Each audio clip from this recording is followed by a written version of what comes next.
Hello everyone. இன்னைக்கு நம்ம XL ஷீட்டில் பிவட் டேபிள் எப்படி போடுறது அப்படிங்கிறத பற்றி தான் இந்த வீடியோவில் நம்ம பார்க்க போகிறோம். வீடியோவை ஸ்கிப் பண்ணாமல் பாருங்கள். ஸோ ஃபஸ்ட்டு பிவட் டேபிள்னா என்ன அப்படிங்கிறத சொல்லிடுறேன். இப்போ நம்மக்கிட்ட வந்து ஒரு எக்ஸல் ஷீட்டில் நிறையா டீட்டெயில்ஸ் இருக்கிற ஒரு எக்ஸல் ஷீட் இருக்குது.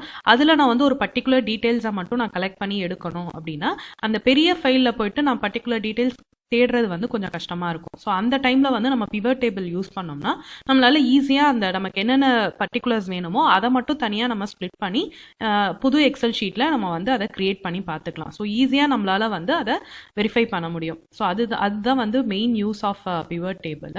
ஸோ இதை பற்றி இன்னும் டீட்டெயிலாக நம்ம இந்த வீடியோவில் பார்க்கலாம். ஃபஸ்ட்டு வந்து இந்த பிவட் டேபிள் போடுறதுக்கு நமக்கு வந்து டேட்டா தேவைப்படுது. ஸோ இந்த டேட்டாவை வந்து நம்ம என்ன பண்ணலாம் அப்படின்னா, நம்ம ஆல்ரெடி வந்து சிஸ்டமில் வச்சுருக்கோம், வேறு எங்கேயாவது வேறு ஏதாவது எக்ஸல் ஷீட்டில் நம்ம ரெடி பண்ணி வச்சுருக்கோம், இல்லை வேறு ஏதாவது பிளேஸில் வச்சுருக்கோம் அப்படின்னா அதை வந்து நம்ம இந்த எக்ஸல் ஷீட்டில் கொண்டு வரதுக்கு என்ன பண்ணணும்னா, இங்கே டேட்டான்னு இருக்கு இல்லையா? ஸோ எக்ஸல் ஷீட் ஓப்பன் பண்ணிக்கோங்க. அதில் இந்த டேட்டாங்கிற காலமை கிளிக் பண்ணிவிட்டு நமக்கு இங்கே வந்து வேரியஸ் ஃபார்ம்ஸ் இருக்குது. ஸோ இதில் எது மூலிமா வேணாலும் நம்ம வந்து அந்த டேட்டாவை இங்கே கொண்டு வந்துக்கலாம். ஸோ ஃப்ரம் அசஸ் யூஸ் பண்ணலாம், இல்லை ஃப்ரம் வெப் யூஸ் பண்ணலாம், ஃப்ரம் டெக்ஸ்ட், இல்லை ஃப்ரம் அதர் சோர்சஸ் அப்படின்னு சொல்லிட்டு இங்கே நம்ம கொடுத்தோம்னா இதில் நிறைய சோர்சஸ் இருக்குது.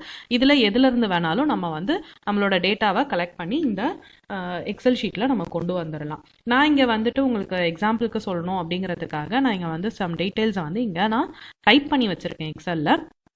ஸோ இதில் அப்படியே வந்து நம்ம பிவட் டேபிள் போட்டு பார்த்துக்கலாம்.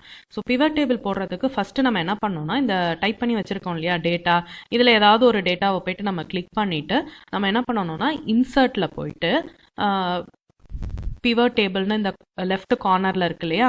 ஸோ இதை போய் கிளிக் பண்ணிவிட்டு பிவட் டேபிள் அப்படிங்கிறத நம்ம கிளிக் பண்ணிடலாம். கிளிக் பண்ணோன்னே இந்த மாதிரி ஒரு டயலாக் பாக்ஸ் நமக்கு வந்துடும். ஓகே, ஸோ இதில் வந்து இந்த நியூ ஒர்க் ஷீட்டா இல்லை வந்து எக்ஸிஸ்டிங் ஒர்க் ஷீட்டா நம்ம கேட்கும். நம்ம வந்து நியூ ஒர்க் ஷீட்டுன்னு கொடுத்துக்கலாம். ஸோ இந்த நியூ ஒர்க் ஷீட் ஆப்ஷன் வந்து கிளிக்காக இருக்கா, டிஃபால்ட்டாகவே அது இருக்கும். அப்படி இல்லைனா நம்ம வந்து அதை கரெக்டாக கிளிக் பண்ணிக்கணும். கிளிக் பண்ணிவிட்டு நம்ம வந்து ஓகே கொடுத்துடலாம். ஓகே கொடுத்தோடனே நமக்கு இங்கே பார்த்தோம்னா நியூ ஷீட்டில் வந்து நமக்கு இந்த டேபிள் வந்து தெரியும்.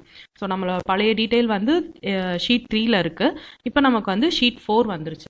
ஓகே, இதில் வந்து நம்ம பார்த்தோம்னா நம்ம பழைய ஷீட்டில் வந்து என்னென்னலாம் ஹெட்டிங் கொடுத்துருந்தோமோ அதெல்லாம் நமக்கு இங்கே வரும். ஃபார் எக்ஸாம்பிள் நான் இங்கே ஷீட் 3ல் பார்த்தோம்னா இங்கே customer ID, policy ID, product ID, premium, region இதெல்லாமே கொடுத்துருந்தோம் இல்லையா? ஸோ இந்த ஹெட்டிங்ஸ்லாம் தான் நமக்கு வந்து இந்த இடத்துல வந்திருக்கு. இந்த பிவட் டேபிள் ஃபீல்டு லிஸ்ட்டில் பார்த்தோம்னா எல்லா லிஸ்ட்டும் வந்திருக்கு. இதில் நமக்கு எது எதுக்கெலாம் வேணுமோ அதெல்லாம் வந்து நம்ம இந்த மாதிரி செலக்ட் பண்ணிக்கலாம். ஸோ நமக்கு எது எதுக்கெலாம் வந்து டேபிள் போட போகிறோமோ அந்த டீட்டெயில்ஸை மட்டும் நம்ம வந்து இங்கே ஈஸியாக கலெக்ட் பண்ணிவிட்டு நம்ம வந்து என்ன பண்ணணும்னா, கலெக்ட் பண்ணிட்டாலே நமக்கு வந்து இங்கே பார்த்தோம்னா தெரிய வந்துடும். ஸோ அடுத்து வந்து நமக்கு இது வந்து எனக்கு ரோவாக வேண்டாம், எனக்கு வந்து காலமாக வேணும் அப்படின்னா இப்போ இங்கே பார்த்தோம்னா ரோ லேபிளில் இருக்கு இல்லையா? ஸோ ரோ லேபிளில் வந்து நமக்கு ப்ராடக்ட் ஐடி இருக்குது, ரீஜன் இருக்குது. எனக்கு இப்போ இது வேண்டாம், இது ஒன்று வந்து நான் காலத்துக்கு மாற்றுறேன் அப்படின்னா ஸோ இந்த இடத்துல இப்போ நான் வந்து ப்ராடக்ட் ஐடியை செலக்ட் பண்ணிக்கிறேன். செலக்ட் பண்ணிவிட்டு நம்ம சும்மா அதை போய் கிளிக் பண்ணாலே நமக்கு இந்த மாதிரி டயலாக் பாக்ஸ் ஓப்பன் ஆகிடும். இதை வந்து நம்ம மூவ் டு காலம் லேபிள் அப்படின்னு நம்ம சொன்னோம்னா இப்போ நமக்கு வந்து அது காலமுக்கு போயிடும். ஸோ இப்போ பார்த்தோம்னா நமக்கு இங்கே சேஞ்ச் ஆகிறது நம்மளால ஈஸியாக பார்க்க முடியும். ஸோ நமக்கு இங்கே பார்த்தோம்னா என்னென்ன ரீஜியனில் என்னென்ன ப்ராஃபிட்ஸ் இருக்குது, அதனோட டோட்டல் என்ன அப்படிங்கிறத நம்மளால ஈஸியாக நம்ம இந்த மாதிரி கலெக்ட் பண்ணிக்கலாம். ஸோ இது வந்து ரொம்ப ஈஸியாக நம்மளோட இந்த லார்ஜ் ஃபைலில் இருந்து நமக்கு உண்டான பர்டிகுலர் டீட்டெயில்ஸை வந்து இந்த மாதிரி ஈஸியாக கலெக்ட் பண்ணி நம்மளால பிவட் டேபிள் போட முடியும்.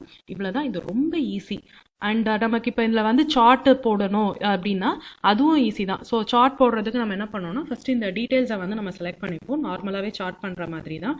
ஸோ இந்த டீட்டெயில்ஸை செலக்ட் பண்ணிவிட்டு நம்ம வந்துட்டு இன்சர்ட்டில் போயிட்டு காலம் சார்ட்டு, இல்லை நமக்கு பார் வேணும்னா பார் சார்ட்டு, இல்லை 2 டைமென்ஷனாக 3 டைமென்ஷனாக எந்த காலம் வேணுமோ அதில் நம்ம போட்டுட்டு நம்ம வந்து இங்கே பார்த்தோம்னா நமக்கு எல்லாமே தெரியும். இதுலேயும் நம்ம ஃபீல்டு, அதாவது ரீஜியன் வந்து நம்ம ஏதாவது மாற்றணுமா, ஸோ ஆக்சஸ் ஃபீல்டில் வந்து நமக்கு என்ன வேணும், இல்லை லெஜண்ட் ஃபீல்டில் வந்து நமக்கு என்ன வேணும் அப்படிங்கிறத நம்ம மாற்றணும்னா நம்ம இங்கே வந்து மாற்றிக்கலாம். ஸோ இங்கே பார்த்தோம்னா நமக்கு தெரிஞ்சிடும் என்னென்ன அப்படிங்கிட்டு. ஸோ அதை கிளிக் பண்ணிவிட்டு நமக்கு தேவையானதை நம்ம கொடுத்துட்டு நம்ம வந்து இங்கே மாற்றிக்கலாம். இப்போ எதுவுமே வேண்டாம்னா இதை நம்ம க்ளோஸ் பண்ணிக்கலாம். ஸோ இந்த இதையுமே நம்ம வந்து க்ளோஸ் பண்ணிக்கலாம். இப்போ பார்த்தோம்னா நம்மளால் ஈஸியாக பிவட் டேபிளோட சார்ட்டும் நம்மளால் பார்க்க முடியும்.